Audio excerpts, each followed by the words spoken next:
Para que a célula comece a se dividir, ela deve passar por um processo preparatório chamado intérfase, em que a célula encontra-se em intensa atividade metabólica. A intérfase é subdividida em três fases, G1, S e G2. Na fase G1, ocorre intensa síntese proteica, produção de RNA e grande crescimento celular. Na fase S, ocorre a duplicação do material genético e dos centríolos, sendo uma fase de extrema importância, pois qualquer falha pode desencadear problema na divisão celular propriamente dita. Já na fase G2, a célula passa por um ponto de checagem e completa o seu crescimento, ficando pronta para se dividir.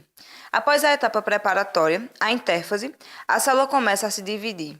A mitose é um processo em que a célula-mãe origina duas células filhas idênticas. Ela é dividida em quatro etapas. Prófase. Condensação dos cromossomos duplicados, desaparecimento do núcleo e carioteca, centríolos migram um par para cada polo, crescimento das fibras mitóticas, formação do fuso mitótico. Metáfase. Cromossomos no polo equatorial, máximo de condensação dos cromossomos, movimento das organelas e partículas para os polos. Anáfase. Início da divisão longitudinal dos centrômeros, separação das duas cromátides de cada cromossomo, cromátides separadas seguem para os polos. Telófase. Descondensação dos cromossomos, desaparecimento das fibras mitóticas, reorganização da carioteca e do nucleolo, divisão do citoplasma chamada de citocinese, formação de duas células filhas idênticas. A meiose ela é dividida em dois tipos, meiose 1 e meiose 2. A meiose 1 ela é do tipo reducional e a meiose 2 é do tipo equacional, só que ambas apresentam as quatro fases, prófase, metáfase, anáfase e telófase.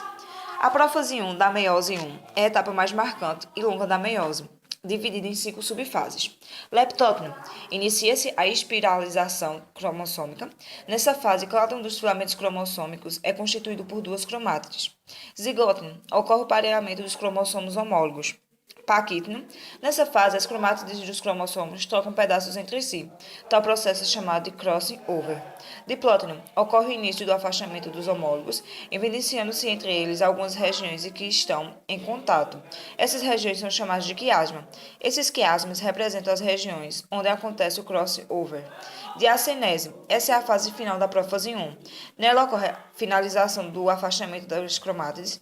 Os quiasmas parecem escorregar para as extremidades e a espiralização dos cromossomos aumenta. Metáfase 1. Os cromossomos homólogos pareados se dispõem na região mediana da célula, e cada cromossomo está preso às fibras de um só polo. Anáfase 1.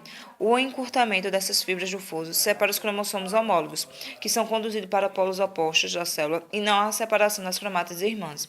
Quando os cromossomos atingem os polos, ocorre sua desespiralização, embora não obrigatória, mesmo porque a segunda etapa da meiose vem a seguir. Às vezes, nem mesmo a carioteca se reconstitui. Telófase 1. Nessa fase, o principal evento é a citocinese, separando as duas células filhas haploides. Depois de um curto intervalo de tempo, inicia-se a prófase 2. Prófase 2. Cada uma das duas células filhas tem apenas um lote de cromossomos duplicados. Nesta fase, os centríolos duplicam novamente e as células em que houve formação da carioteca, esta começa a se desintegrar. Metáfase 2.